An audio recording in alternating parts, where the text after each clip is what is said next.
The world of boxing has lost a true legend. George Foreman, the powerhouse who once shook the earth with his fists and later touched hearts with his faith and fire, has passed away at 76. But what really happened in those final moments? What did he say to his family in his last breath? And why did his farewell bring some of the toughest men in the world to tears? This isn't just about a champion. This is about a man who lived, who changed, who rose and fell, and rose again. And what you're about to hear will stay with you forever. George Foreman wasn't just a boxer. He was a force. From a rough upbringing in Houston's Fifth Ward to Olympic gold, and then to one of the most feared heavyweight champions of all time. His rise was straight out of a movie. But George didn't stop there. At the peak of his career, he did something no one expected. He walked away, left it all behind, became a preacher, a teacher, a man of God. And then, just when the world had counted him out, he returned, not just to fight, but to shock the world by reclaiming the heavyweight title at 45. His life was a testament to the impossible, but as time caught up, even the strongest began to fade. In the final weeks of his life, George's health quietly declined. The towering figure who once stood undefeated against the fiercest opponents was now facing a different kind of battle, not one of fists, but of time. Those close to him say George became quieter, more thoughtful. He spent his days surrounded by family, especially his children and grandchildren. He shared stories, some they'd heard before, others never spoken aloud. He talked about love, about forgiveness, about what really mattered when the crowds and cameras were gone. Faith was everything to him. He prayed every morning, even as his body weakened. He wasn't afraid, because George Foreman had already stared down life's biggest opponents, poverty, failure, pride, and pain, and come out stronger. Even as the end neared, he didn't focus on what he was leaving behind. He focused on what he had built. He reminded his children to stay grounded, to lift each other up, to never trade purpose for applause. And then, in one final conversation, he gathered everyone close and spoke words that would never be forgotten. His voice was softer now, but still steady. He called each of his children by name. To one, he offered advice on fatherhood. To another, a reminder of strength during hard times. For the younger grandchildren, too young to understand the moment, he told stories about growing up poor, about sleeping on the floor, about fighting not just in the ring, but for respect. It's not how many times you get knocked down, he said. It's how many times you get back up. Some family members cried. Others sat in quiet awe. Then, as the room held its breath, George Foreman whispered his final words, "Don't cry for me. Celebrate. I lived, I fought, I loved, and now I rest. Keep the faith, keep going, and never, ever stop believing." His final breath came not with fear, but with peace. The man who had once fought wars in the ring passed like a gentle breeze, calm, surrounded by love, and fully at peace with the life he had lived. But what came next, no one saw coming. News of George Foreman's passing hit like a thunderclap. The boxing world stood still. From local gyms to international arenas, fighters and fans paid tribute. Social media erupted with photos, memories, and messages of respect. But it wasn't just athletes mourning. Celebrities, pastors, even politicians chimed in. Denzel Washington called him a symbol of strength and second chances. Mike Tyson said, "We didn't just lose a champion, we lost a brother." And yet, the most unforgettable moment was still ahead. His memorial service wasn't held in a small chapel. It was held in a massive arena in Houston, the very same place where George had fought some of his most legendary bouts. Thousands filled the seats. Outside, crowds gathered just to be close. The stage was packed with faces from across generations. Boxing legends like Lennox Lewis, Evander Holyfield, and yes, even Don King came to pay their respects. Gospel choirs sang the hymns George loved most, songs that had brought him peace during hard times. Then, Denzel Washington took the mic. His voice cracked as he spoke.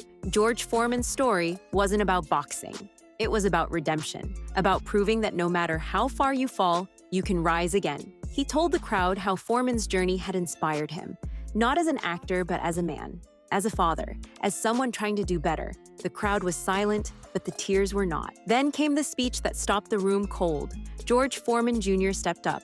His voice shook, but his eyes were clear. "My father wasn't supposed to make it out of Fifth Ward. He wasn't supposed to become anything. But he didn't just survive. He changed the world. He became a man of faith, a fighter for good, a believer in second chances." The arena stood still. Some wept, others clapped. Everyone listened. But the most emotional moment came when the screens lit up.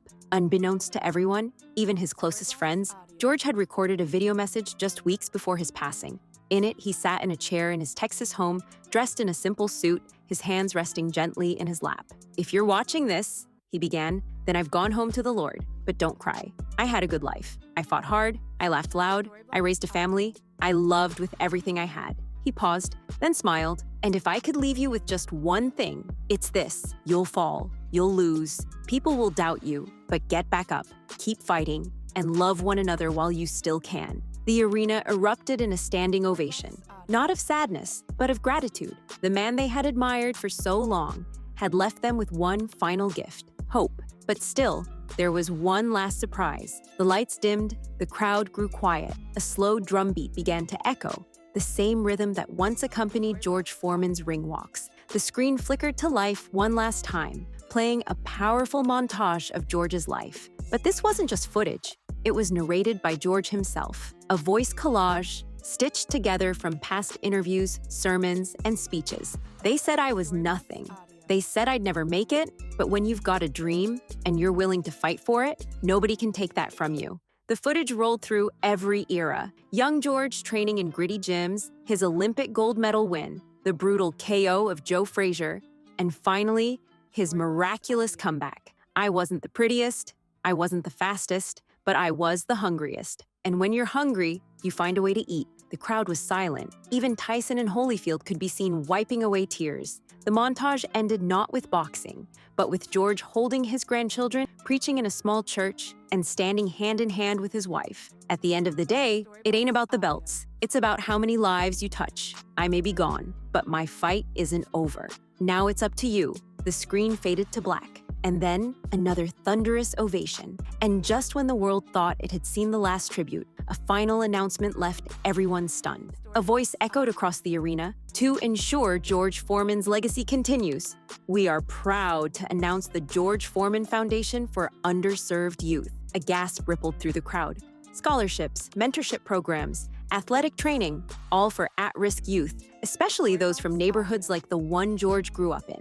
Celebrities pledged donations on the spot.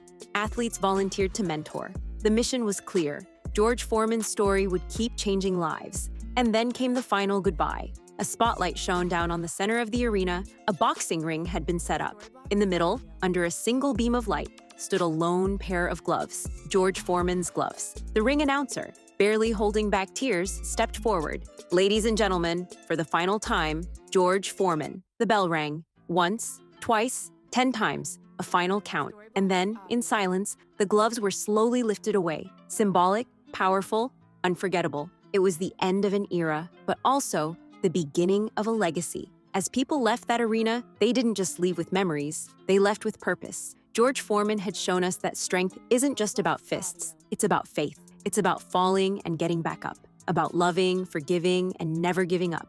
He fought in the ring, he fought in life, and in the end, he won the greatest fight of all, the fight to leave this world better than he found it. So now, we turn to you. What was your favorite George Foreman moment? How did his story inspire you? Tell us in the comments. And if this story moved you, like the video, share it, and make sure you subscribe for more stories that matter. Because the fight may be over, but the legacy lives on. Rest in peace, champ. Your gloves may be hung, but your spirit will never be forgotten.